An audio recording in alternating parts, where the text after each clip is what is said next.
Fatima's life was one woven into the heart of the Sahara. The sun, a relentless master, dictated their days, but the oasis offered respite, a verdant jewel providing life to her Berber community. She knew the rhythm of the desert, the whispering winds carrying tales of distant lands, the importance of water, each drop a treasure. She knew the names of the medicinal herbs and how to coax life from the arid soil. Family was everything. They shared stories passed down through generations, preserving their rich Berber heritage. Their traditions and customs are deeply embedded in the fabric of her being. The tranquility was shattered by the thunder of hooves. Raiders, figures born of nightmare, descended upon the village, their intent clear: plunder and enslavement. Chaos erupted. Men fought, women screamed, and children cried. Fatima struggled, her heart pounding with terror as rough hands tore her from her mother's embrace. The raiders, ruthless and efficient, rounded up the survivors, their eyes devoid of compassion. The village, once a haven, became a pyre, a testament to their cruelty. Chains bit into her wrists and ankles, each link a symbol of her lost freedom. The desert sun beat down, an accomplice to her suffering. Their captors drove them relentlessly across the Sahara, the endless expanse of sand a constant reminder of their isolation. The journey became a blur of heat, thirst, and despair. She stole a glance back, a final farewell to her home, her family, her life. The familiar landscape receded into the distance, replaced by an uncertain future. Water, the lifeblood of the desert, was rationed, a tool of control. Each sip was a reminder of their dependence on their captors. But within Fatima, a spark of defiance remained. She would not surrender. She would survive. She would find a way to reclaim her life. The journey's end was in sight. A bustling city, a place of trade and commerce.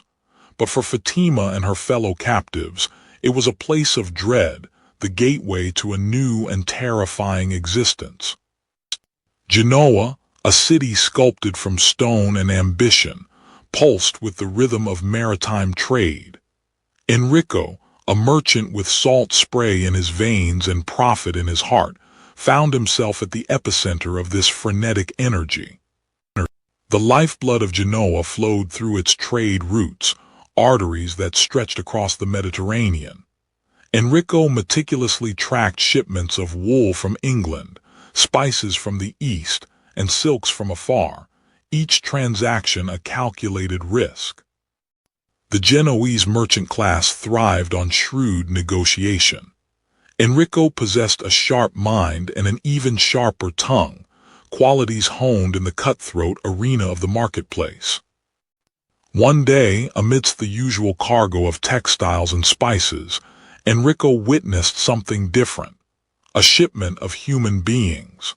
Enslaved people brought from the Black Sea region were being offloaded, their faces etched with exhaustion and despair.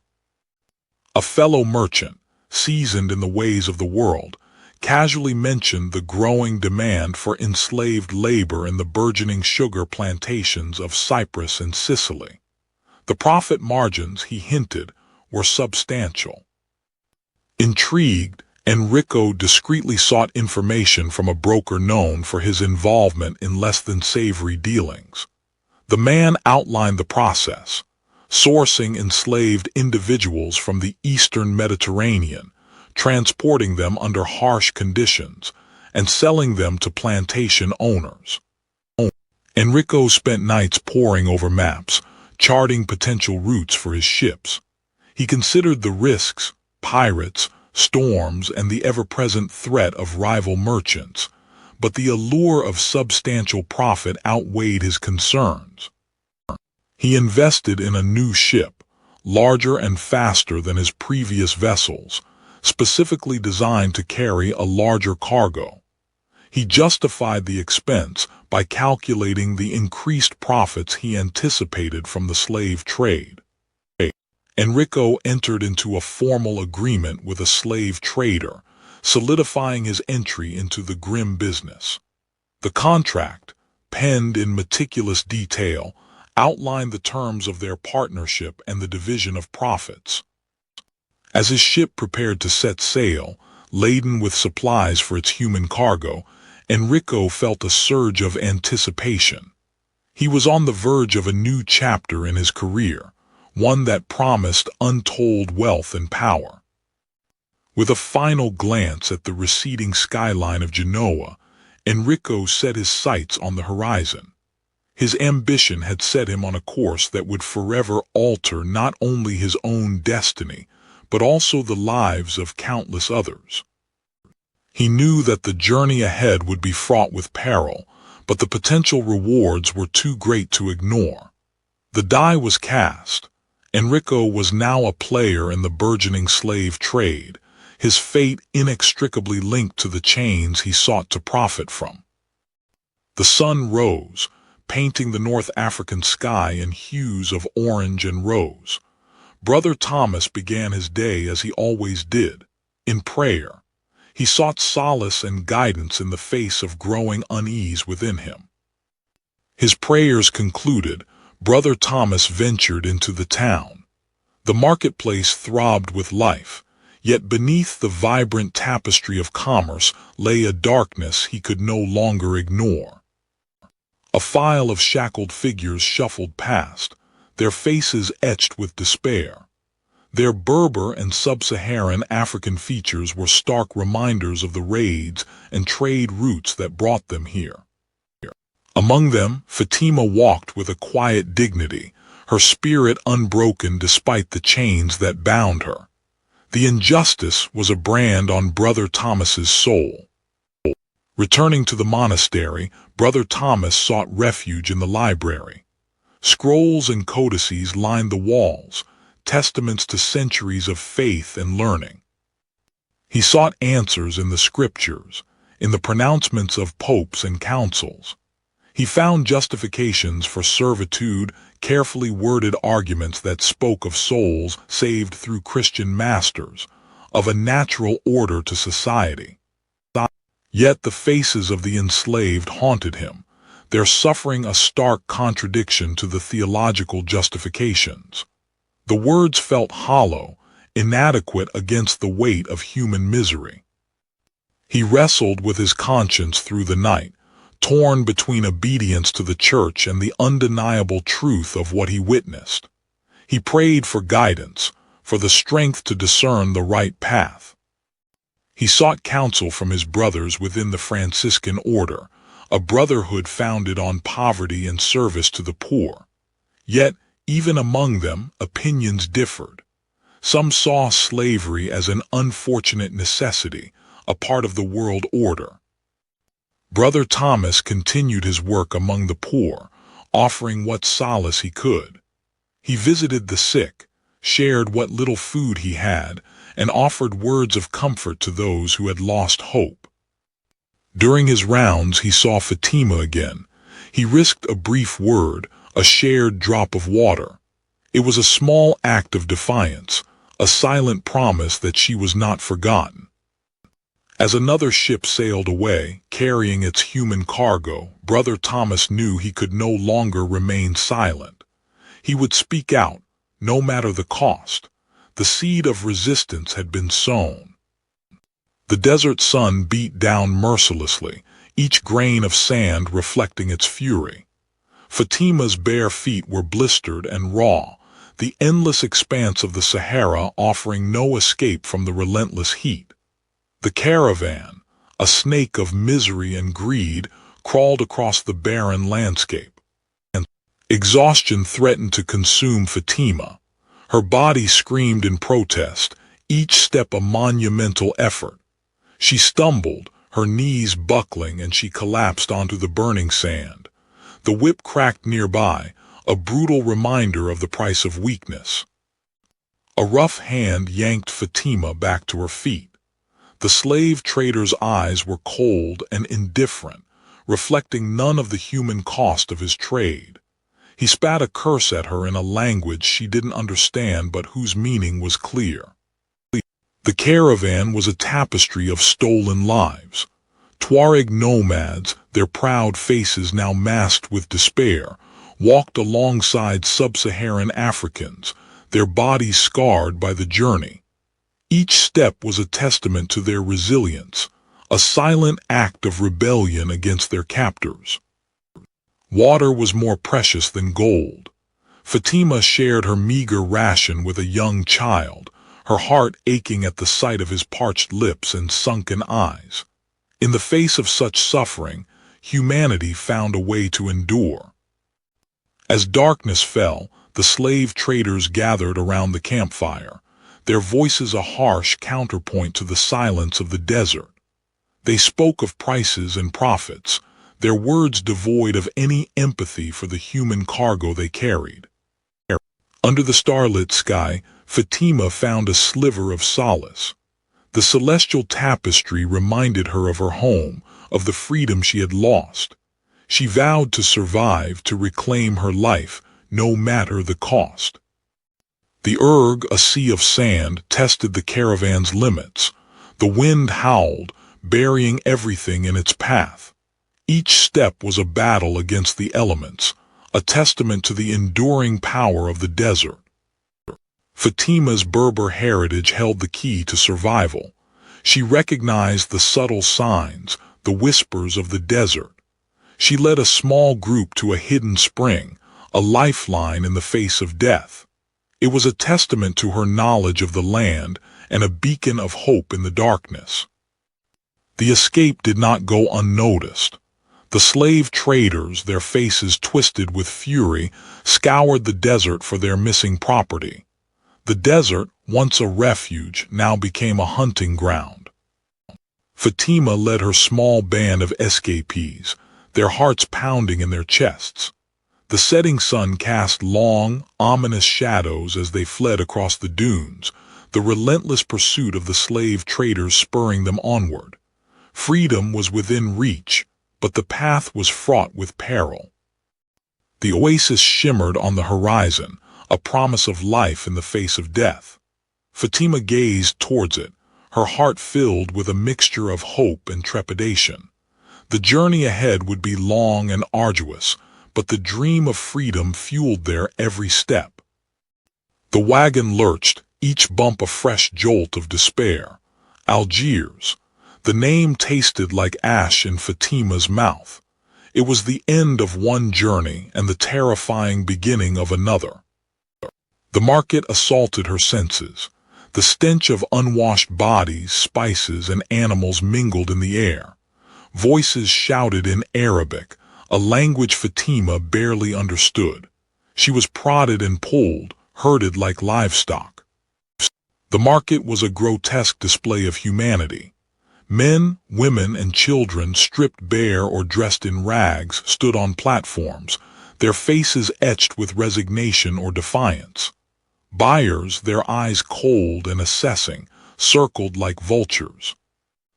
Enrico surveyed the scene.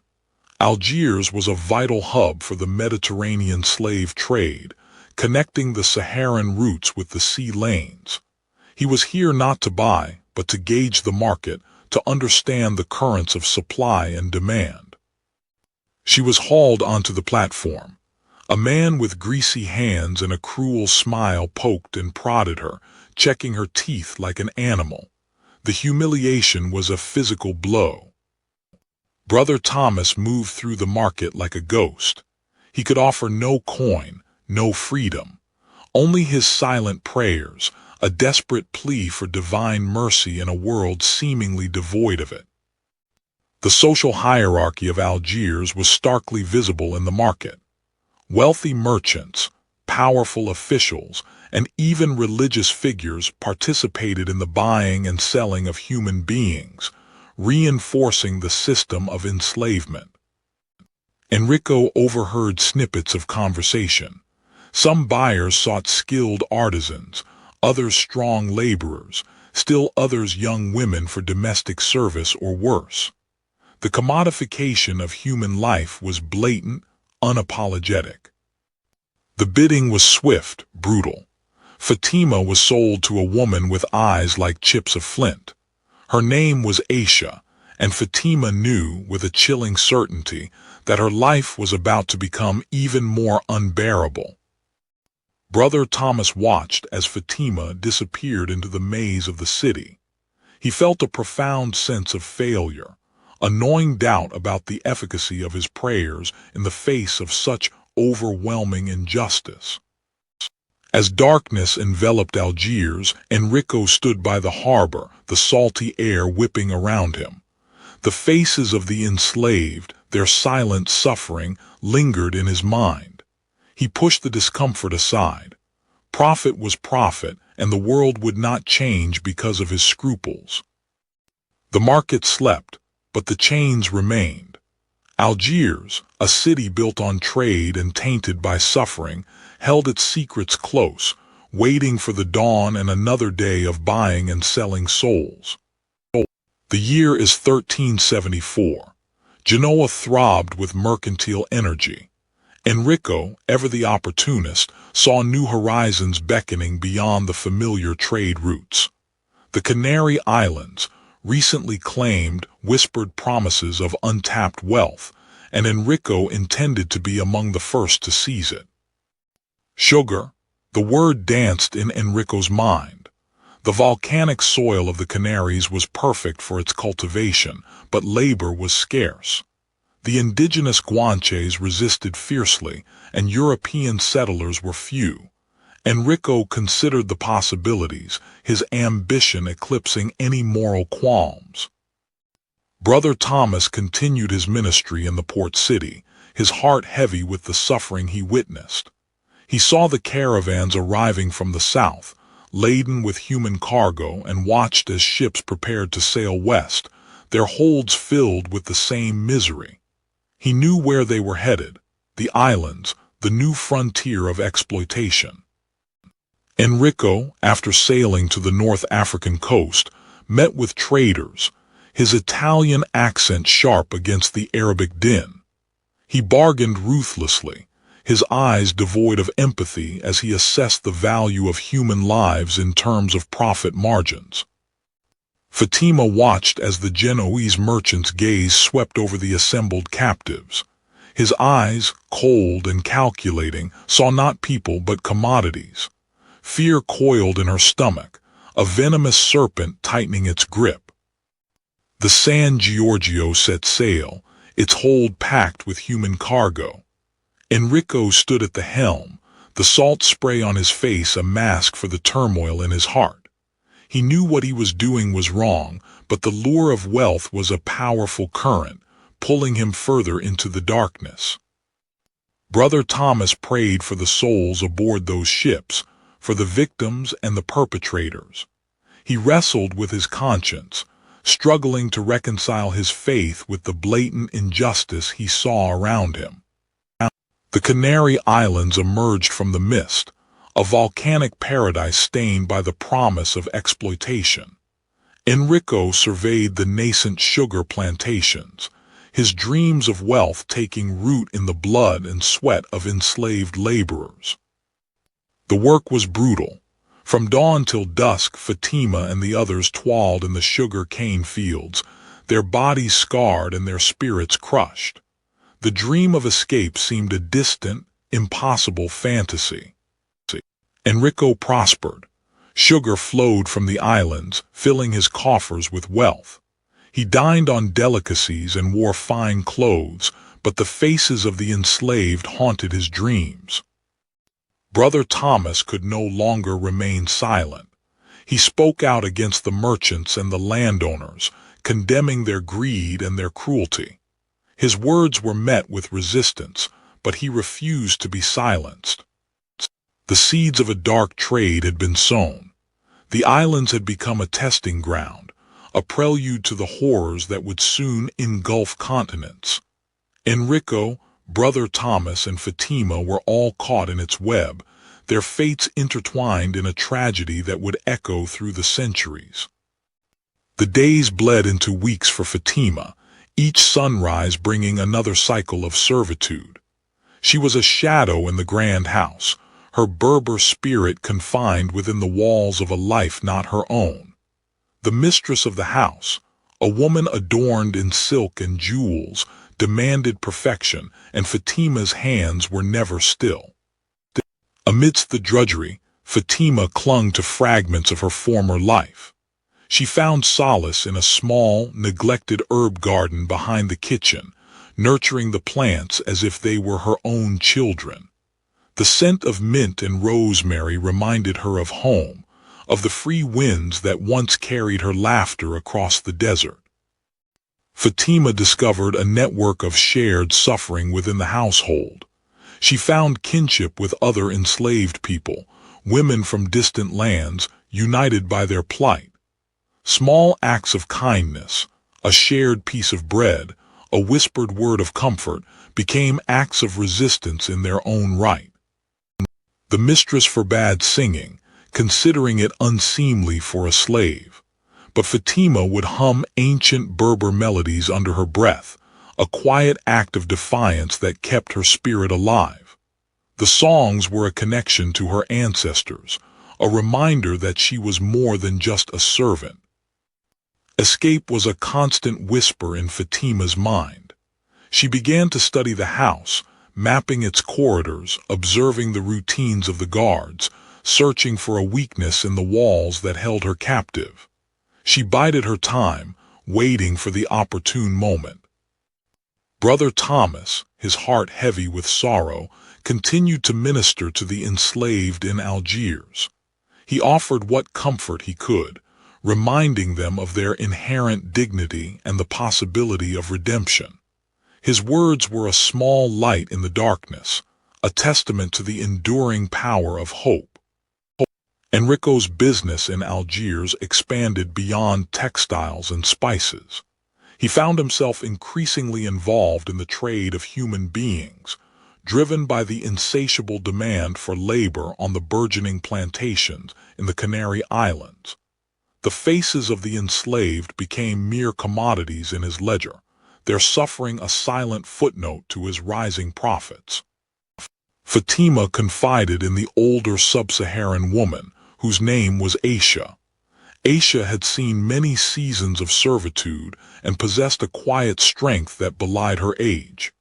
Together, they began to plan their escape, drawing upon their combined knowledge of the house and its inhabitants. A shadow of doubt began to creep into Enrico's mind. The cries of the enslaved, the haunted look in their eyes, began to pierce through his carefully constructed defenses. He saw the human cost of his ambition, a cost measured in broken lives and shattered dreams. He wonders if the ends justify the means. Brother Thomas wrestled with his conscience. He knew that the church tolerated slavery, even profited from it in some instances. But he could no longer remain silent in the face of such injustice.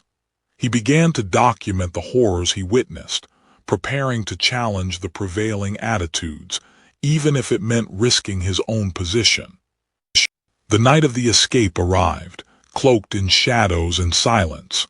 Fatima felt a surge of adrenaline, a mixture of fear and hope. She knew the risks were great, but the thought of freedom propelled her forward.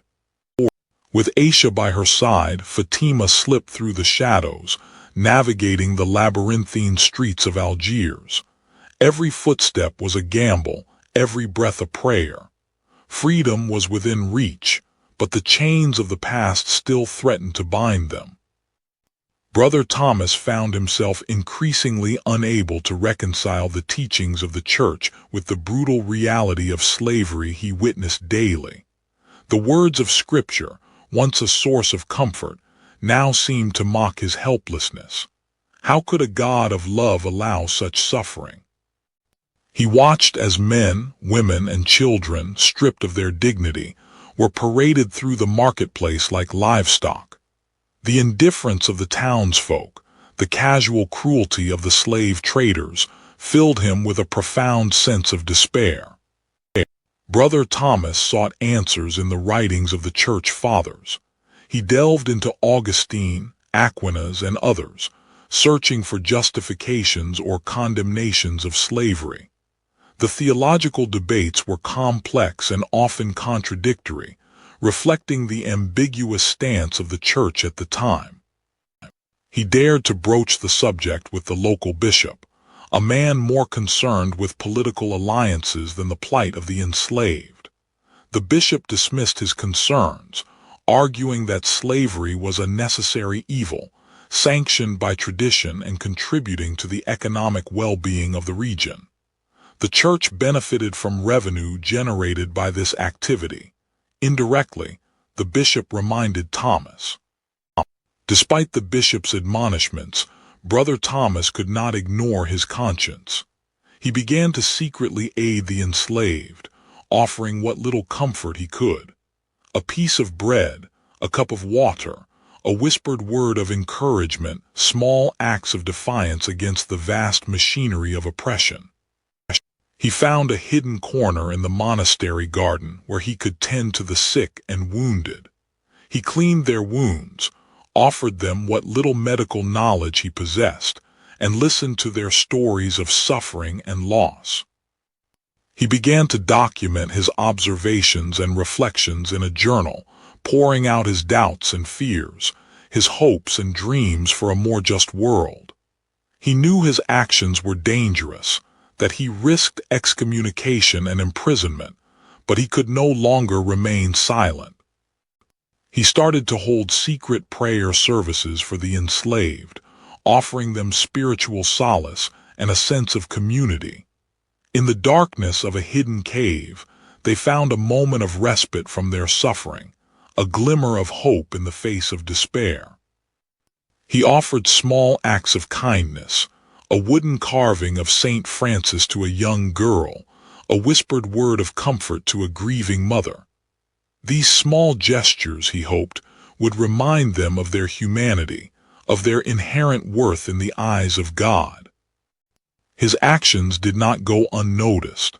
He was confronted by merchants, angered by his interference in their trade, and by members of the clergy who saw him as a troublemaker, a threat to the established order. But Brother Thomas refused to be silenced.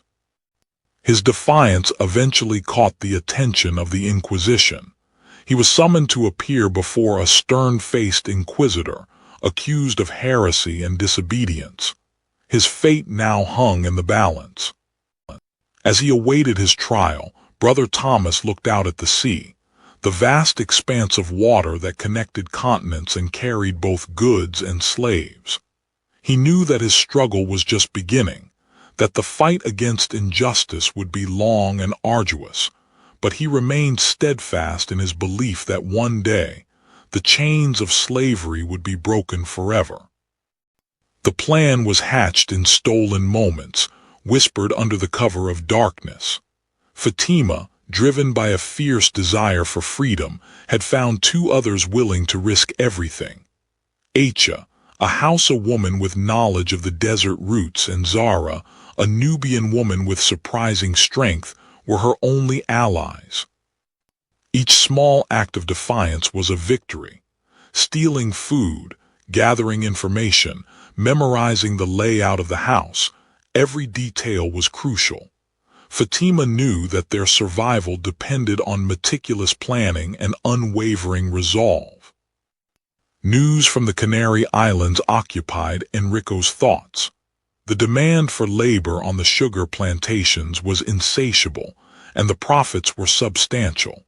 But whispers of unrest among the enslaved populations gave him pause.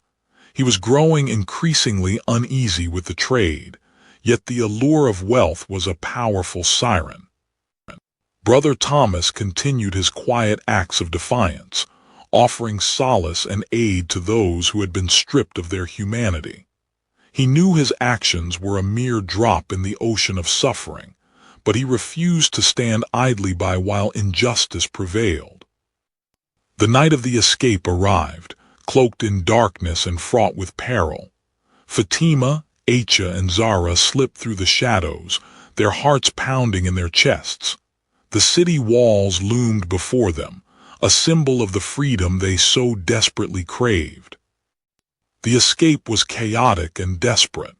They navigated the labyrinthine streets of Algiers, dodging patrols and praying they wouldn't be recognized. Each step was a gamble, each breath a reminder of the price of failure. The captain, a seasoned sailor named Marco, voiced his concerns about the growing number of slaves on board. Enrico, torn between profit and conscience, dismissed his worries. The lure of easy money had blinded him to the inherent dangers of his trade. The monk poured his anguish onto the page, documenting the atrocities he witnessed and questioning the silence of the church. He knew his words might never reach the ears of those in power, but he felt compelled to bear witness to the truth. Their escape was short-lived.